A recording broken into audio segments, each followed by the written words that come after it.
Hello, welcome to Gardener's World. Now, as you can see, I'm not at Longmeadow. I haven't got Nigel and Nelly with me because tonight is a special programme looking at the influence of Southern Asia on our gardens. As can be seen here at this wonderful Hindu temple in London, the conjunction of British and South Asian horticulture is changing the way that we garden. We shall be meeting people who have created gardens based upon the roots and culture of the Indian subcontinent. What I remember from my childhood is my mum's beautiful saris, and I have now started to bring that colour into my garden design. Carol will be looking at some of the South Asian plants that have become common in our garden. Lots of these plants are stalwarts in our beds, borders and rockeries. We're paying a visit to the orchid unit at Kew, where Bala Kampali is doing important work. I love my job because I can always say that when I come to work, I can always say this is my office. Francis and Nick are talking to allotmenteers. Wow, so this is your bottle gourd setup. Tastes fantastic when it's fresh off the plant.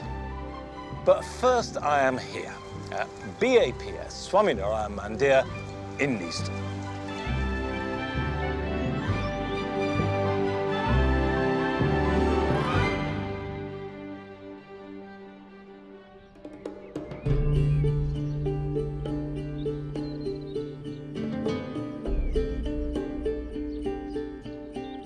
This mandir was completed in 1995 with all the extraordinary stonework carved in India, shipped over to London and then assembled in situ. A mandir is a Sanskrit word meaning to still the mind as well as a temple. And that process of stilling the mind is very important. The design of the temple and the gardens that surround it are all part of a process of sloughing off the busy world around you, and then slowly, as you get closer and closer to the center, reaching a state of spiritual and mental calm.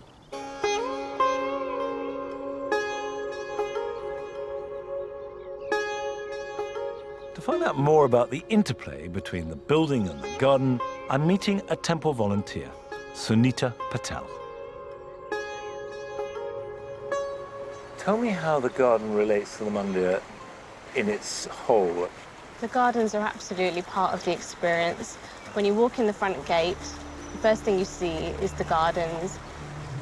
It automatically starts to calm you, starts to bring a bit of peace within you.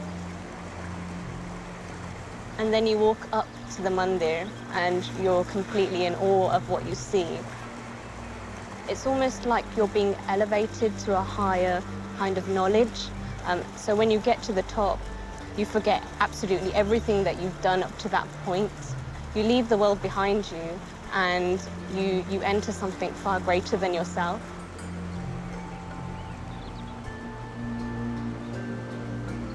Is there any significance in the way that the paths have been laid or the fountains or whatever?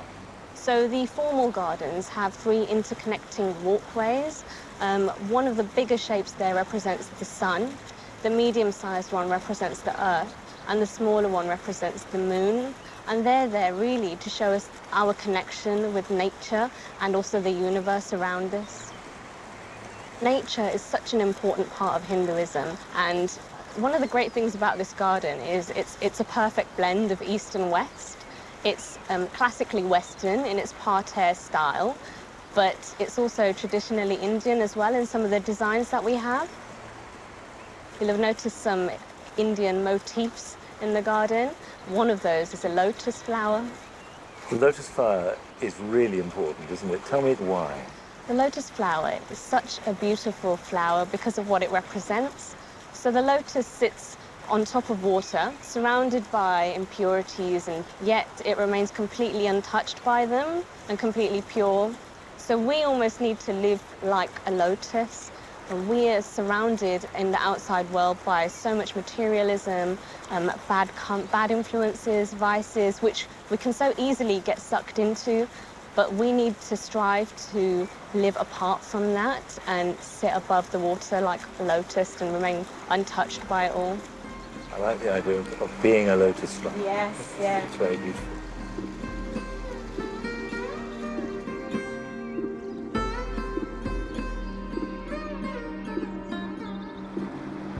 What I find fascinating about this garden is this mixture of Western and Hindu, of British and Indian. So you have the parterre, and nothing could be more Western than that. But it's not geometrical, it's not symmetrical. Instead, you have a snaking pattern infilled with this incredible burst of colour from the dahlias and the begonias and the cosmos and the pansies. And anybody who has been to India knows that colour is such a central part of Hinduism. And yet the whole thing comes together with a quiet grace that is completely at one with the spirituality of the mandir.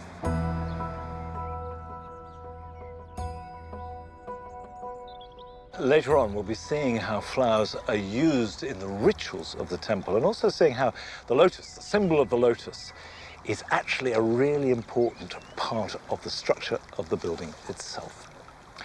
But it's not just these dramatic pieces of architecture that represent the South Asian influence in our gardens.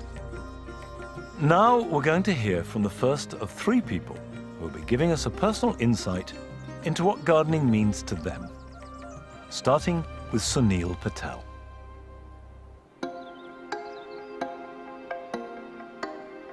My family are from the northwest of India, and it's very agricultural there, and the rural gardens are kind of jungly. There's ornamentals mixed in with edibles, and it's just a tropical mess, you could say, and I loved it. It's almost an Indian version of cottage-style gardening. Childhood holidays and memories of going to India and the tropical environment has made its way into the garden. So I love having lush, full planting that's dense, and the plants are all crammed in together and jostling for space, and I will plant things far too close together just to get an abundant look that's spilling out of the borders. The impression I want to give is a garden that is just on the tipping point of going completely out of control. It's a feeling of abundance and lushness that I think does hark back to seeing tropical environments. It's just about having a really beautiful garden that people can stand and look at and go, wow.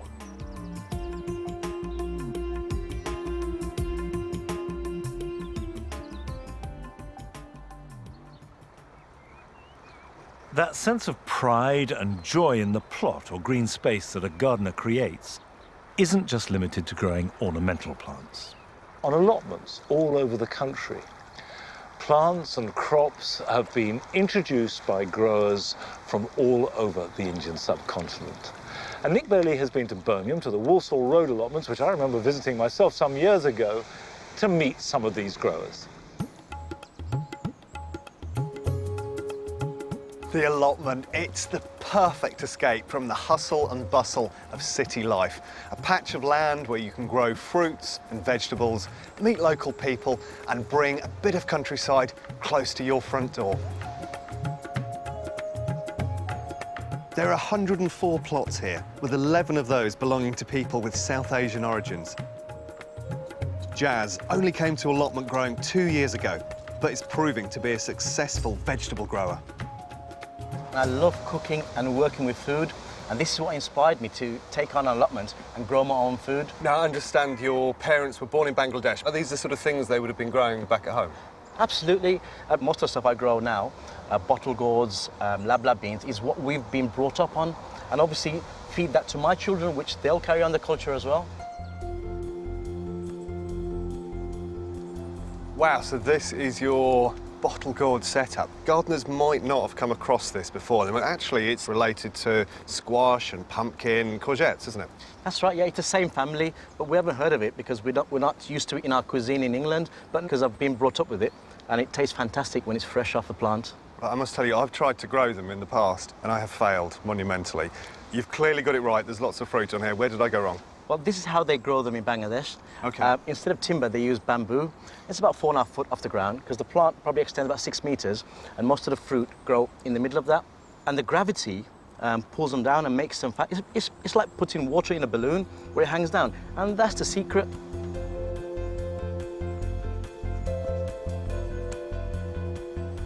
It's fantastic to see that you've got this growing here. Now, I know it as Colocasia esculenta. It gets called taro as well, but I think there's another common name for it in Bangladesh. We call the fruit muki, and the leaves, we call them khosu, and you can eat both. So, how did you grow these? I bought them from the shop, and they look like this. And we left them in the dark for about a week or two, like chitin potatoes, and they sprouted up. And I dug about a foot deep, put some manure in, and I just left them, and I forgot about them, and they've come up. Normally at this time of year, you'd expect them to be sort of up here with leaves of this size. So I think when you go for it next year, if you do them a bit more shallow, then I think you'll get a really good result. Well, I think you've done amazingly well to grow so many of these tropical plants here in Birmingham. Thank you very much, Nick. A vast majority of the South Asian community have farming and agriculture in their blood. Lukbir and Ravinder, a Sikh couple who grew up in the state of Punjab in rural India. Back there, they would have farmed land to sustain their families. Sat Sri Akal. Sat Sri Akal. Sat Sri Akal. Sat Sri Akal. Does having all of this here remind you of being back home in Punjab? ਪਿੰਡ ਦਾ ਆਪਣੇ ਪੰਜਾਬ ਬਹੁਤ ਚੇਤੇ ਆਉਂਦਾ ਇਹ ਖੇਤਾਂ 'ਚ ਵੀ ਕੰਮ ਉੱਥੇ ਕਰੀਦਾ ਸੀ ਤੇ ਮੈਨੂੰ ਸਾਨੂੰ ਉਹੀ ਪੰਜਾਬ ਹੀ ਲੱਗਦਾ ਵੀ ਜਦੋਂ ਅਸੀਂ ਇੱਥੇ ਆ ਵੜਦੇ ਆ ਆਉਂਦੇ ਆ ਅਸੀਂ I see all sorts of exotic and unusual things. How are you managing to grow them here? ਅਸੀਂ ਇੱਥੇ ਜਿੱਦਾਂ ਆਪਣੇ ਨੇ ਵੱਡਾਂ ਬੀਜੀਆਂ ਆ ਮੇਥੇ ਲਾਉਨੇ ਆ ਧਨੀਆ ਲਾਉਨੇ ਆ ਪਾਲਕ ਬੀਜਦੇ ਆ ਗੰਢੇ ਲਾਉਨੇ ਆ ਆਪਣੇ ਛੋਲੇ ਲਾਉਨੇ ਆ ਚੱਕਪੀਸ ਤੇ ਕਾਫੀ ਮਤਲਬ ਇੰਡੀਆ ਦਾ ਅਸੀਂ ਗਰੋ ਕਰਦੇ ਆ ਇੱਥੇ So I've tried growing chickpeas in London, but I found each individual plant I was probably only getting 6 or 7 peas from, and I can see yours are absolutely smothered. So what was I getting wrong?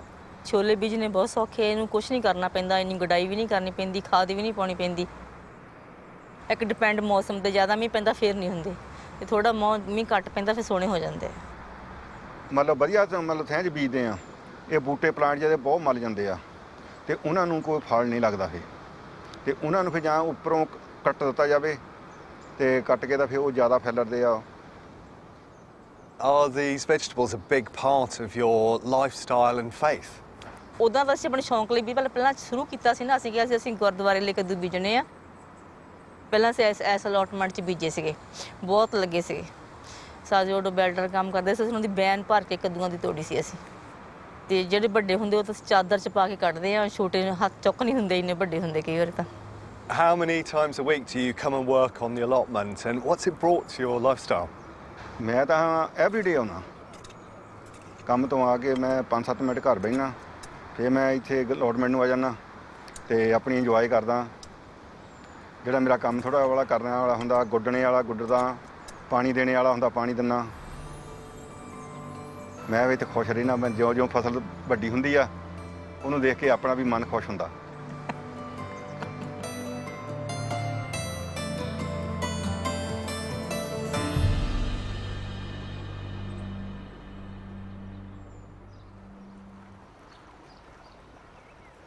When I visited those Walsall Road allotments myself some 15 years ago, I was struck by the diversity and the range of the crops, some of which I confess I had never come across before, and I'm glad to see that that tradition is still going strong.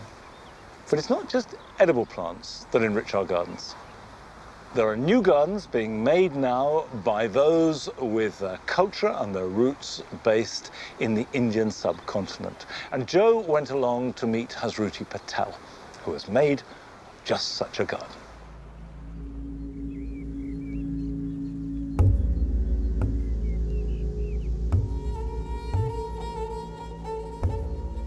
I've travelled quite a lot, and I believe that gardening and plants are a universal language and everybody has their own story to tell.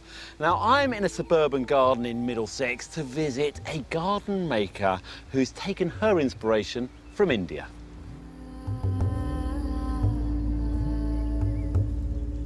This is Hashruti Patel. She's created this idyllic garden celebrating her family roots as well as her strong passion for gardening. Hashruti, what a beautiful garden you have. Thank you, Joe. It's absolutely gorgeous. It's so lush and green. But where did it start? How did this garden all come about? We moved into the house about 25 years ago, and then initially I didn't do that much in the garden, but I would say the last 5 or 6 years I've started taking more and more of an interest. I've just had more time, and as I've learnt more, I've wanted to learn more. You're a big traveller, aren't you? Yes, we do travel a lot, and especially back to India. At least once or twice a year we go back to India, yes. The summers there, you think, I'd like to take some of this back to London, you know, the warmth and the lushness, so that's how it's grown. How would you say we garden over here as opposed to gardening in India? How do the gardens differ? People's gardens are very relaxed. Things are just allowed to grow, and they're not manicured as much as gardens are here back in England.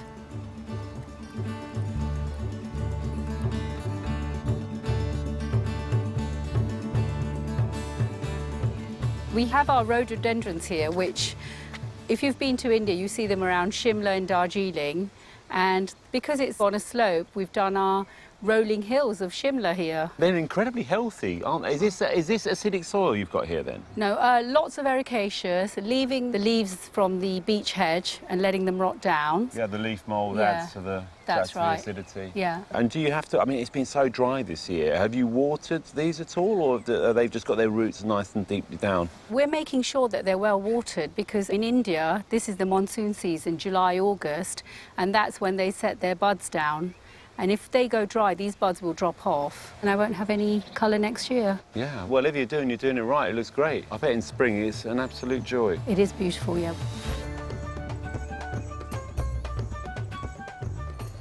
So here we've got, Joe, the bananas that we've put in. Yeah. And that really reminds me of India, because we use them for cooking, for prayers and puja and things. And most houses in South India have a banana tree in the yard. Most of them do. When you say cooking, yeah. do you actually eat part of the banana?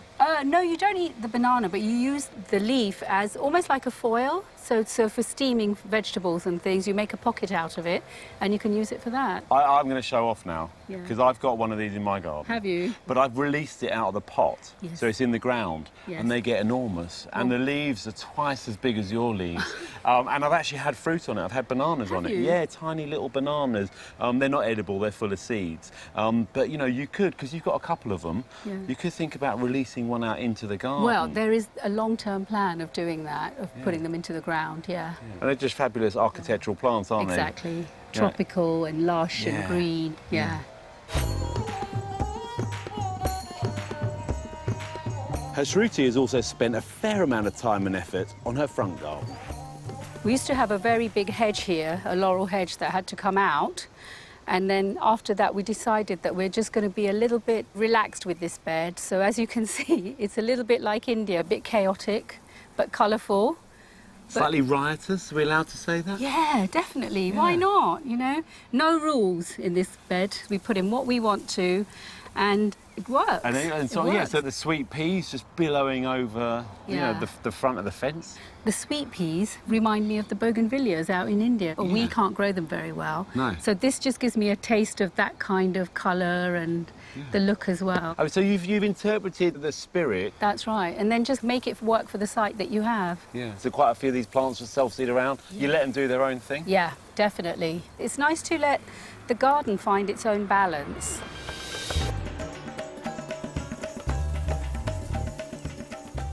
So, Joe, we also have a family ritual of picking something from the garden every morning and just offering it in the shrine that we have upstairs. That's a really important part of Hinduism, to make sure that you think of everything around you being given to you by God as a gift. And it's just nice to then take it and offer it back to him as well. OK, so what are you looking for in particular? Mostly scent. Over here, what we've got is the star jasmine. This is one of my go-to ones. Yeah, it's one of my favourite climbers, actually. Yeah. I mean, evergreen, beautiful scent. Yeah. Fantastic. Oh, it's absolutely gorgeous, isn't it? Gorgeous, yeah. Wonderful.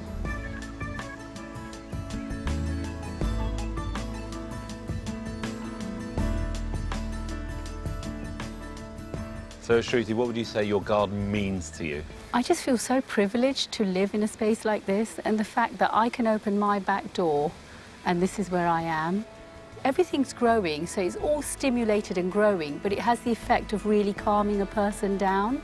And it's just wonderful, wonderful, wonderful thing to do.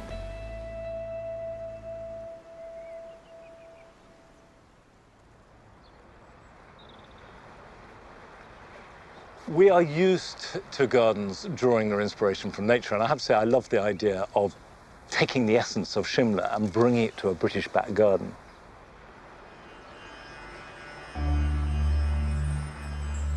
Here at the Mandir, the architecture has references to the natural world. And above all, everywhere, there are flowers of some sort. Flowers carved into the marble of the columns and the limestone outside.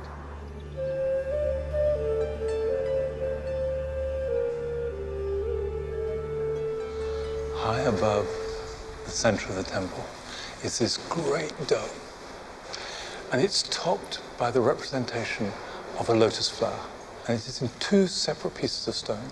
And this was held up by scaffolding until those two pieces of stone were settled into position. And the scaffolding was taken away, and the building is locked secure, locked into place by the glory of a flower.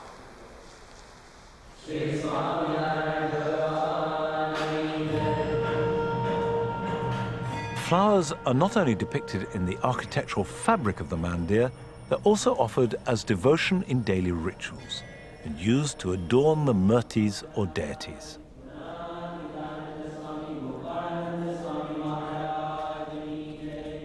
Here in the UK, we're used to seeing thousands of varieties of plants in our gardens, many of which have become so familiar that you could be forgiven for thinking that they were native. And Carol has visited the Royal Botanic Gardens in Edinburgh to celebrate the plants that we all know, and some that perhaps we don't realize, originate from Southern Asia.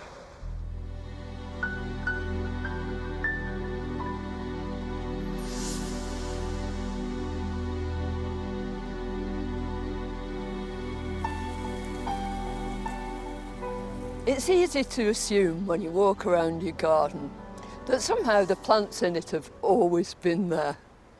In actual fact, the plants there have been gathered from all four corners of the world.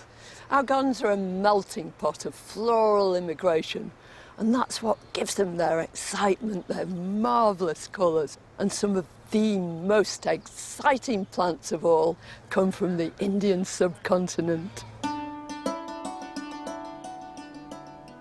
We revel in the diversity of colour and form of rhododendrons, one of our favourite spring-flowering shrubs. More than 100 of them, species and hybrids, come from India.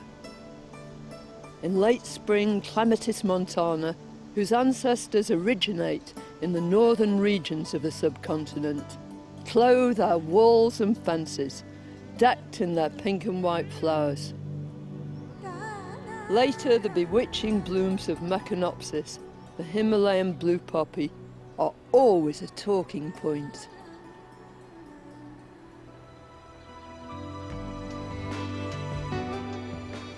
Plants like those were brought to our shores by intrepid and enterprising plant hunters. Some of the very first and some of the most pioneering studied here at the Royal Botanic Gardens, Edinburgh, which has a rich array of plants from South Asia. Lots of these plants are stalwarts in British gardens in our beds, borders and rockeries.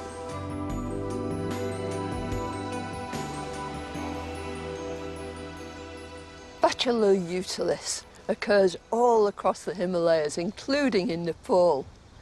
Utilis just means useful, because it's been used for buildings, for making paper, for all manner of things. It has huge religious significance too. People take its peeling bark and write little prayers on it and collect them in their amulets. It's a very variable species and it's become incredibly popular in British gardens, especially in its form Betula utilis jackmontii, the white-barked birch. Garden designers just love it, and very often it's grown as a multi-stemmed tree, where its glorious white bark lights up the winter garden. It's a very easy tree to grow, very accommodating, fine fibrous roots spread out, and the leaves are always lilting and light, as well as being able to see through it. When they drop to the floor, because they're not big, solid leaves, they make really good leaf litter, which actually helps the growth of plants underneath its canopy.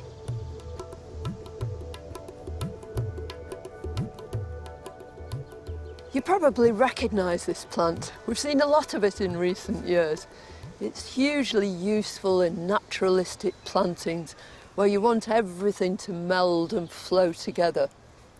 It's a Persicaria, and it's called Amplexicornis atrosanguinea. It's widespread across the Himalayas, and it's always extremely colourful, always stands up for itself and flowers for ages and ages. It's also brilliant for insects. But at my feet is a different kind of Persicaria. Now it's called Bistorta. It's Bistorta affinis. Has been hugely popular in British gardens for countless years. It's often used in rockeries. In its native home, which is also the Himalayas, it grows in rather moist places, and when you can give it those sort of conditions, it grows dense and thick like this, glorious spires of pale pink flowers. And if you look closely, you can see these ochre buds coming on, which mean it will flower for months and months on end.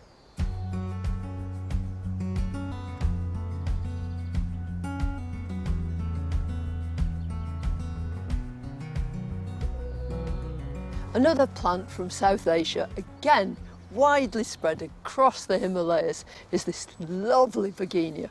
This is Begonia purpurascens. The second part of its name alludes to the fact that during the winter, these gorgeous glossy green leaves will turn to deep crimsony red.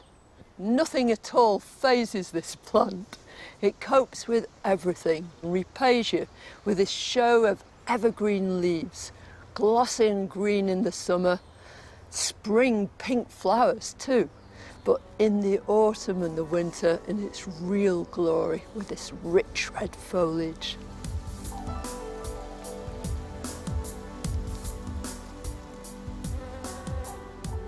Plant hunters have combed the world, searching for plants valued for their medicinal, economic or ornamental qualities.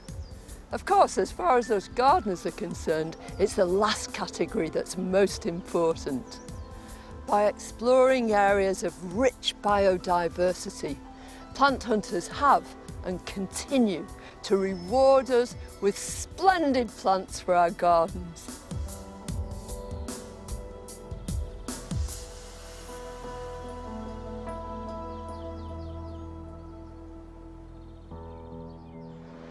At the end of the 18th and the beginning of the 19th century, there were a whole succession of Don plant hunters from Forfar in Scotland. And whilst I'm very proud of that, they weren't all that glamorous. For example, Alexander Don specialised in mosses from the Scottish Highlands. Worthy and interesting, but glamorous, no. However, orchids of any type, wherever they come from in the world, are probably the most glamorous plant that you possibly can have. And we went to visit Bala Kampali, who works in every aspect of orchids and their conservation and their care at Kew.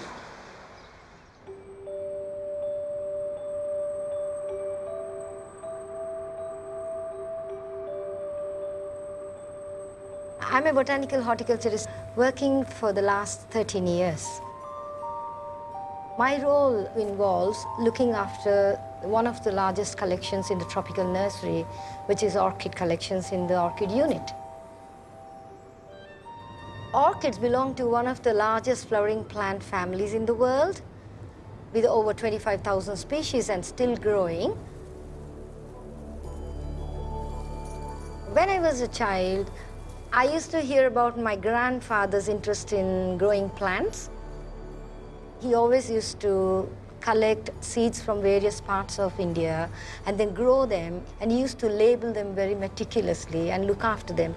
And I started paying interest in plant life, and it became my biggest passion since I was a child. My job is not just creating beautiful displays, it's a lot more than that. My work also involves working with different scientists from all around the world. For example, the orchid species here are used for various taxonomic studies, conservation, research, educating the next generation horticulturists, public displays, festivals, and I'm proud to be a part of it day to day. Working at Kew also provided me an opportunities to travel to various natural habitats where the orchids are growing in the wild. For example, I went to few field trips to Western Himalayas where I learned how the orchids are naturally growing in their habitat and how I can gain the knowledge from there, bring back to look after them carefully within the glasshouse conditions.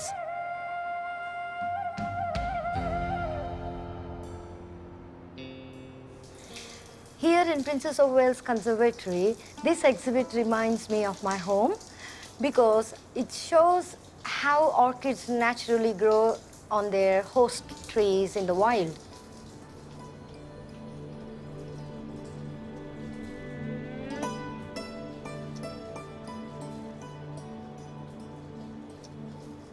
Although orchids are distributed in many parts of the world, India has some fabulous species. For example, this one belongs to the genus Thunia. This genus is widespread from Indian subcontinent to China and peninsular Malaysia. And this has a very unique type of pseudobulbs, look like canes, and the leaves are lush green when they're growing and they spread in alternate fashion. I saw them growing, hundreds and hundreds of them on a big branch of tree, and all the pseudobulbs are leaning, facing the ground, and it looks amazing to see them all at one place.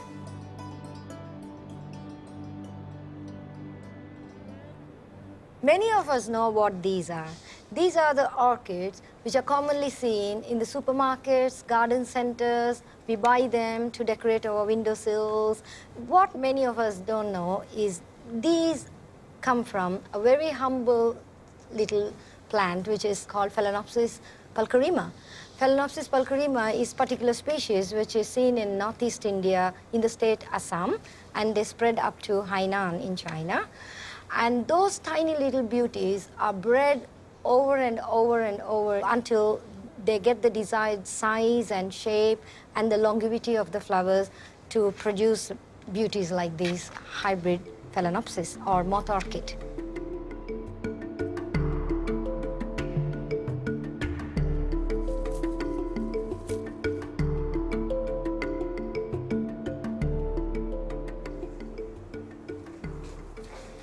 Cultivation of orchids is very simple if we follow a few important things. One of them is repotting orchid in the right time. So, for example, this is a Cymbidium hybrid, which is spectacular flowering one during winter through spring, is ready to be repotted. The first thing is it's pot bound. As you can see, the roots are filling the entire pot, and it's got plenty of new shoots. This is the epiphytic media, which has 3 parts of pine bark of medium grade, 2 parts of pumice, and this is 1 part of charcoal. We can remove some very floppy or dead roots, but usually we leave undisturbed. Place the plant firmly in the middle of the pot, and then slowly start filling the compost. Give a gentle tap on the pot so that the compost settles well in the gaps. And when we are repotting orchid, we have to make sure that they are firmly fixed in the pot. That is the key for success of a repotting. So all we need to do is position it and water it very well.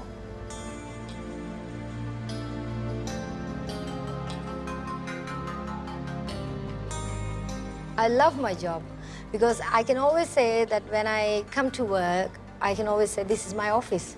So this passion, it never stops.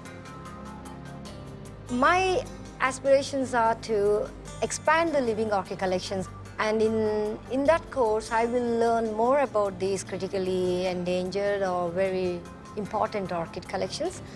At the same time, I can pass on my knowledge to the next as many future generations as possible.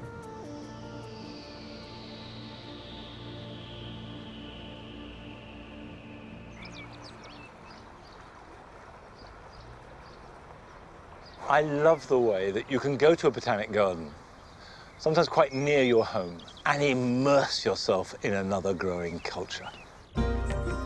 But skill and expertise in gardening isn't just limited to the lofty world of botanic gardens. As we found out when we went to visit Ragbir Singh Sangira, who has the Midas touch when it comes to growing cucumbers. ਪੂਰਨ ਭਰੋਸਾ ਆ ਮੇਰੀ ਮਿਹਨਤ ਤੇ ਜਿਹੜੀ ਮੈਂ ਅਰਦਾਸ ਕਰਦਾ ਪਾਠ ਕਰਦਾ ਉਹਦਾ ਫਲ ਉਸ ਮਾਲਕ ਨੇ ਲਾਇਆ ਜਿਹੜੀ ਇਹ ਵਿਸ਼ਵ ਦੇ ਵਿੱਚ ਵਰਲਡ ਦੇ ਵਿੱਚ ਚਲੀ ਗਈ ਆ ਮਹਾਰਾਜ ਦਾ ਹੁਕਮ ਆ ਕਿ ਭਾਈ ਤੂੰ ਗੁਰੂ ਵਾਲਾ ਜ਼ਰੂਰ ਬਣ ਮੈਨੂੰ 50 ਸਾਲ ਹੋ ਗਏ ਅੰਮ੍ਰਿਤ ਛਕੇ ਨੂੰ ਨੌਟੀਗਾਮ ਸਿੰਘ ਸਭਾ ਗੁਰਦੁਆਰੇ 91 ਤੋਂ ਸੇਵਾ ਕੀਤੀ ਹੁਣ ਮੈਂ ਰਿਟਾਇਰਮੈਂਟ ਲਈ ਆ ਬਚਪਨ ਤੋਂ ਹੀ ਬਜ਼ੁਰਗਾਂ ਦੇ ਨਾਲ ਖੇਤੀ ਕਰਨ ਦਾ ਬੜਾ ਸ਼ੌਂਕ ਸੀਗਾ ਕਿਊਕੰਬਰ ਦੀਆਂ ਬੇਲਾਂ ਆ ਮੈਂ ਮਾਰਚ ਦੇ ਵਿੱਚ ਲਾਈਆਂ ਸੀਗੀਆਂ ਪਹਿਲੇ ਦਿਨ ਜਦ ਅਸੀਂ ਦੇਖਿਆ ਤਾਂ ਹੈ ਨਾ 5-6 ਲੱਗੀਆਂ ਸੀਗੀਆਂ ਤੇ ਉਹ ਸੀਗੀਆਂ ਕਾਫੀ ਲੰਮੀਆਂ ਤਾਂ ਸਾਡੇ ਮਨ ਵਿੱਚ ਦੇਖ ਕੇ ਆਏ ਵੀ ਆਪਾਂ ਐਕਤੀ ਹੈ ਨਾ ਇੱਕ ਵਧਾ ਕੇ ਦੇਖੀਏ ਵੀ ਕਿੰਨੀ ਲੰਮੀ ਹੋ ਸਕਦੀ ਆ ਏਕ ਓਂਕਾਰ ਸਤਨਾਮ फिर उरले पासे मैं लागे बनाया सी उत्थे अपना पाठ करना मैं कोल बह के पाठ करता सवेर नूं भी अद्धा पौना घंटा जिन्ना मेरे को टाइम होवे फिर असीं इंटरनेट ते देखिया भी रिकॉर्ड विश्व रिकॉर्ड किन्ना आ ते वो 42 सीगा साडे मन च हो गए भी हुण चलो 49 हो गई साडा रिकॉर्ड बन गया पर फिर भी मैनूं मेरे नाल दियां ने सलाह दित्ती भी हाले तुसीं तोड़े ने होर वध जाणी आ ਤੇ ਹੁਣ ਇਸ ਵੇਲੇ ਇਹ ਵੱਧ ਕੇ 53 ਇੰਚ ਹੋ ਗਈ ਆ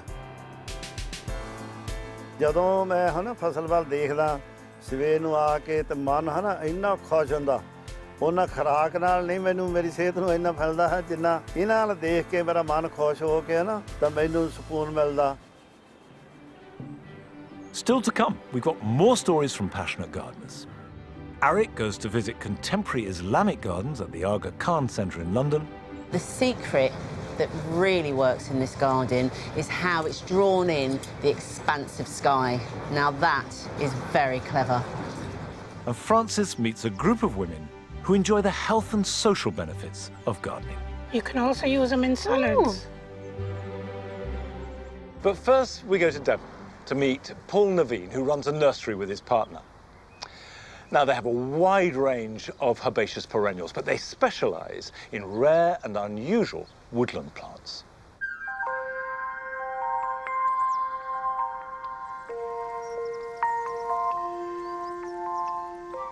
My love for gardening comes from my grandmother, and she was Persian. During the war, she moved out of the country, grabbed what she had in her hands, and quite literally walked to India. And she had this most wonderful garden in the middle of nowhere with a tiny little house, and she found peace and calm there. And she was always in the garden, and as a child, I remember running around her, and she taught me everything I know about plants, really. She was the person that inspired me.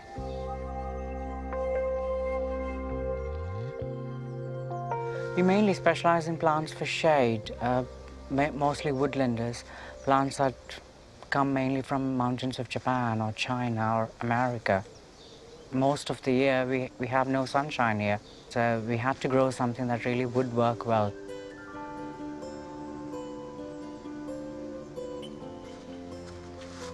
One of the unusual plants we grow is this Petronia triloba, which is a Japanese woodland plant. It's a herbaceous perennial, and it absolutely adores the shade. With these lovely golden yellow flowers and glossy green leaves, it would light up any dark corner in the garden. All it likes is a bit of moisture and really rich soil. And the bees absolutely love it. You can see one there.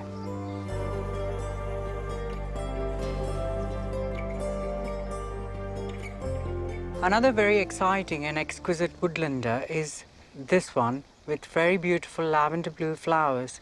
It comes from the mountains of China, and it's Diananthe cerulea. Looks very tropical in appearance, and it's very closely related to the hydrangeas. With these beautiful serrated leaves, it forms a nice sized clump in the garden, an absolute must for the woodland garden to give that additional color for the summer months.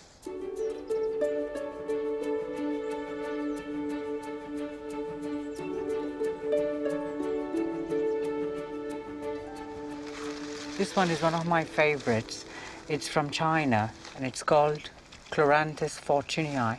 It has this lovely bottle brush-like white flowers and 4 leaves just surrounding it. And the flowers actually smell of champagne.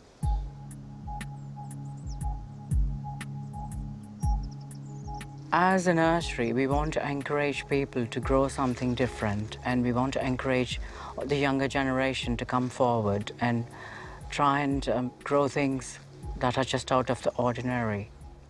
This plant is an Emenopsis macrophylla. It's quite special to me because I sowed the seed of this plant many, many years ago. It's endemic to the mountains of Japan from Honshu. It's the only species in the genus, and it has these lovely tight purple buds that open into very pale lilac mauve flowers. Absolutely love shade and plenty of moisture, and it can be stunning all through the summer months.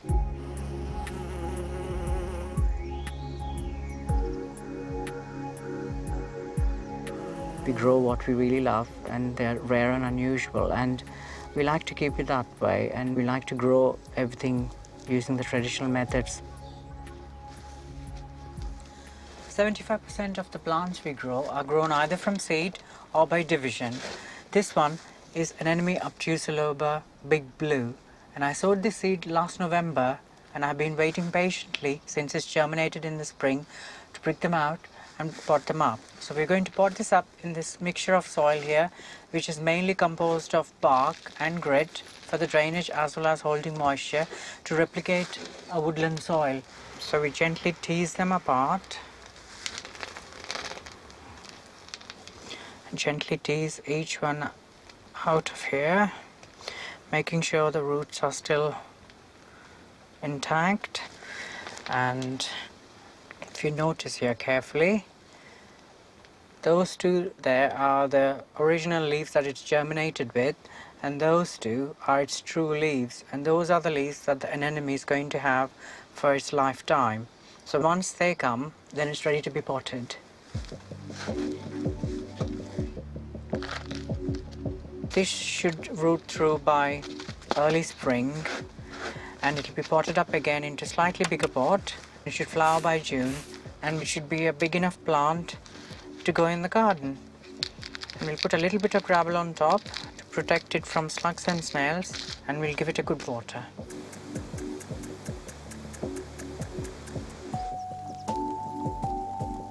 There are lots of wonderful woodland plants, but my top 3 recommended plants are Viola Carophyloides beniduru, which has stunning lavender purple flowers and long dark stems. And we have Pteridophyllum racemosum with beautiful ferny foliage and clean white droopy flowers, and Chirangeshima palmata with waxy bell-shaped droopy flowers, which are bright yellow. Plants sort of energize you, and they have this great aura about them that sort of cleanses you. You're calm, you're peaceful. When you're out there with the birds singing in the background and you're working, I mean, what else could you ask for? This is like heaven on earth.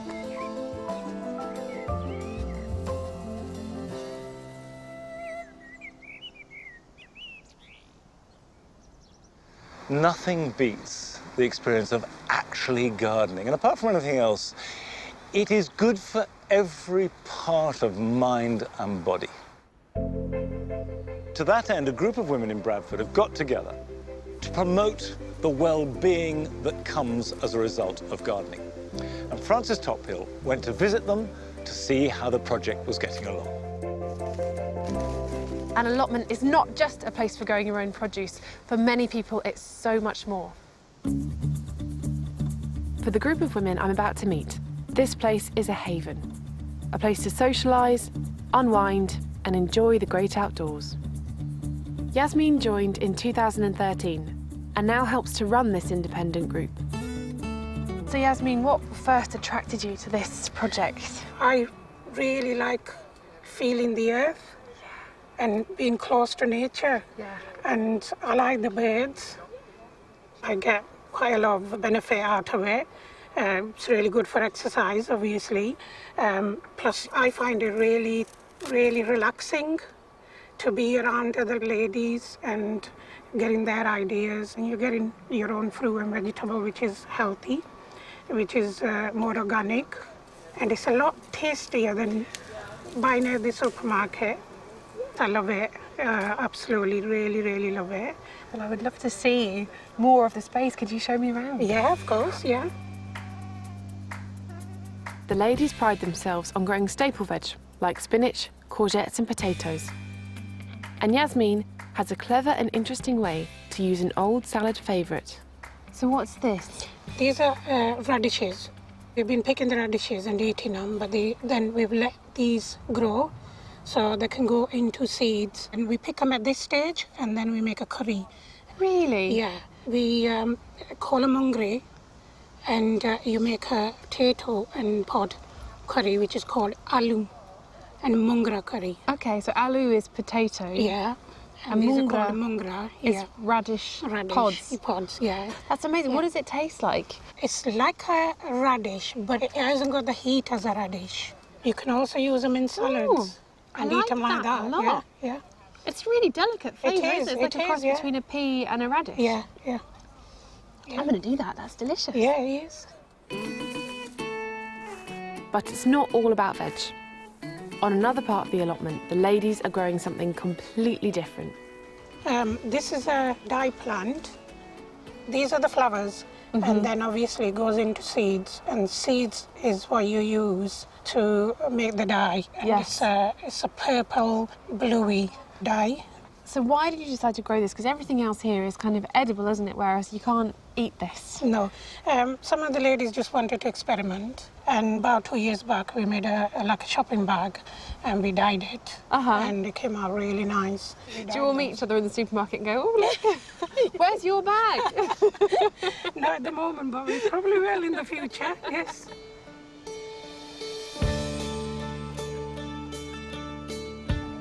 The ladies get together every Monday, and today they're harvesting crops to make a stew. But whilst the vegetables are bubbling, I'm keen to talk to Molly, who works closely with Yasmin to maintain the allotment and keep the group running. How do you think this project benefits the community here? Well, I think it's really good because we're mixed ages and we're mixed religion and mixed cultures. But because of the social aspect of gardening together, I think that's the most important thing that's happened, that people have benefited psychologically, emotionally and physically. So it's, you know, it ticks all the boxes really for, you know, how to live a better life.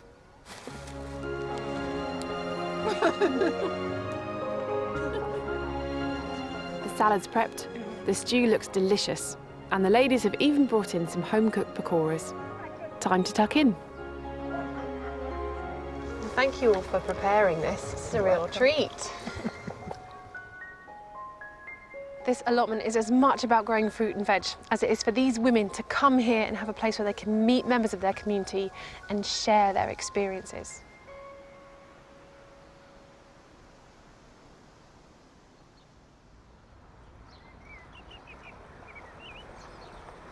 I do believe that nothing is better for your holistic health, combining mind and body in harmony, than gardening. When you experience that at a young age, it can lead to wonderful things. As we found out when we met Chelsea Flower Show designer Manoj Maldi. My maternal and paternal grandfathers actually came from very small villages in India. They brought all their traditions from India. We still celebrated Diwali. It was a very colourful part of my life. My dad absolutely loved his roses. When we had our first garden in North Wembley in the UK, he'd ordered lots of roses and we grew those in the garden. My brothers and I actually decided we were going to create our own vegetable plot. And it was that has actually sparked off my interest in gardening. India is such a rich and colourful country, and what I remember from my childhood is my mum's beautiful saris, and I have now started to bring that colour into my garden design. Garden design allows me to create people's dreams, a bit of paradise that I can then leave with them to enjoy.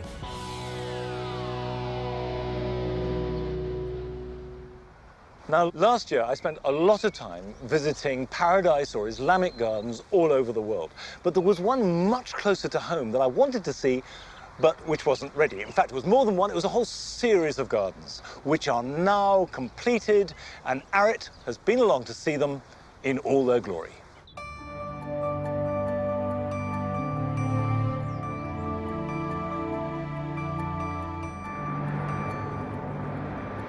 London is a cauldron of design, art and culture, with exciting new buildings and rooftop gardens all the more apparent.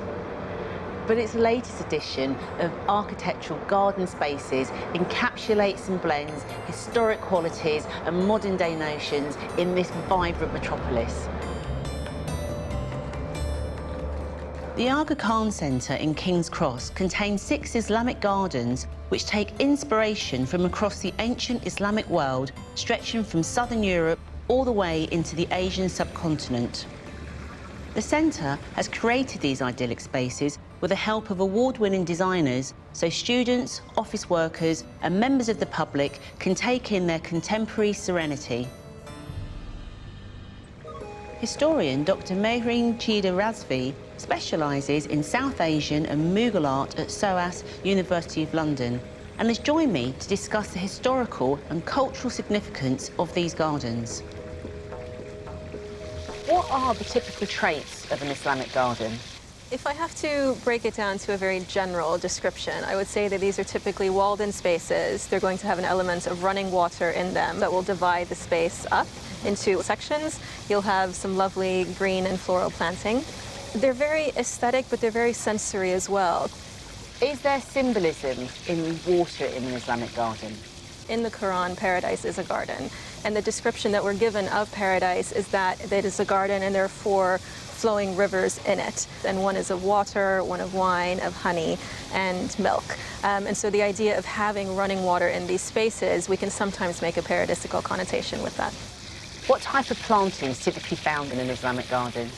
You're going to have typically a variety. You're going to have flowering plants, but then you're also going to have evergreen trees. The idea is that throughout the year, you're going to have a continued presence of greenery and nature in these spaces.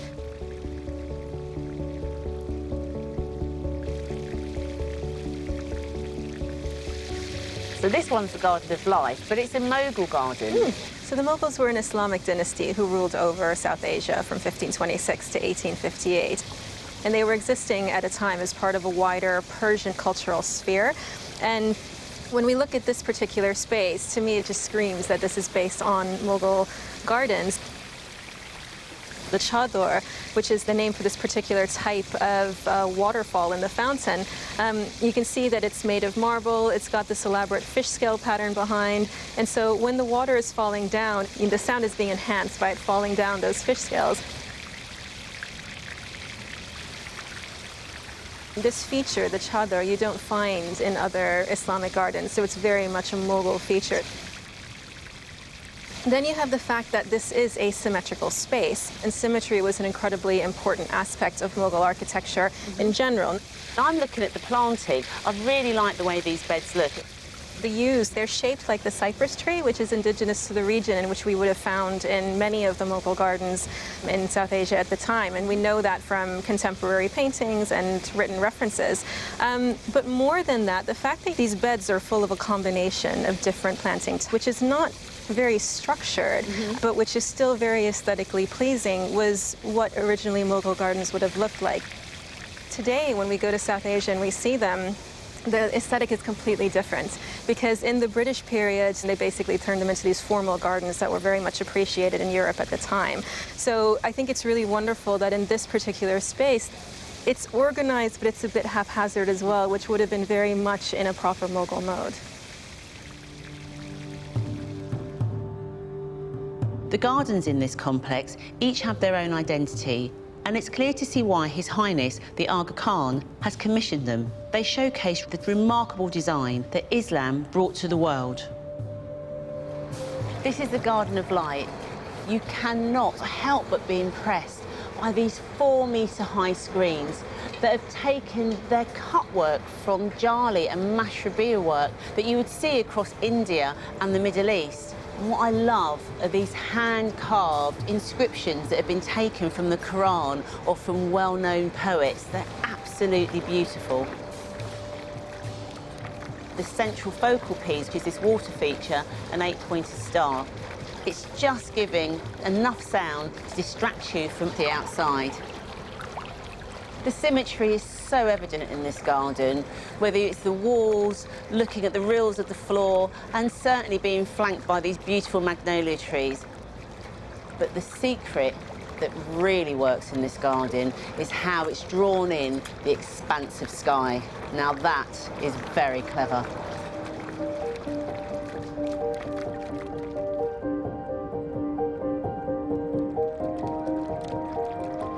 The Garden of Tranquility epitomises the symmetry and geometry that we've spoken about in an Islamic garden. Looking up, I can see that geometry very, very clearly. These 4 marble benches are pivotal in this space. They're going to be needed to help with the socialising aspect that this space has been created for. When the wider development at King's Cross is finished, this garden is going to be able to have the benefit of looking out over a sunny garden whilst remaining in the shade. So that's going to be something so special for all the visitors and office workers to enjoy.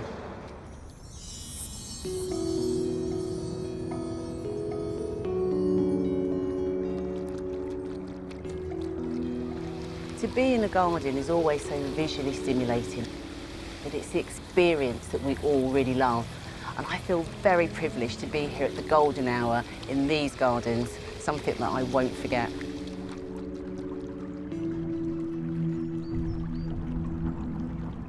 The Aga Khan Centre Gardens will be open to the public from the 22nd of September. Certainly, most paradise gardens were designed to be enjoyed as dusk fell and the day drew languorously to a close. And I'm afraid we're now drawing languorously to a close, because that's it for today's programme. I will be back next week at Longmeadow, so until then, bye-bye.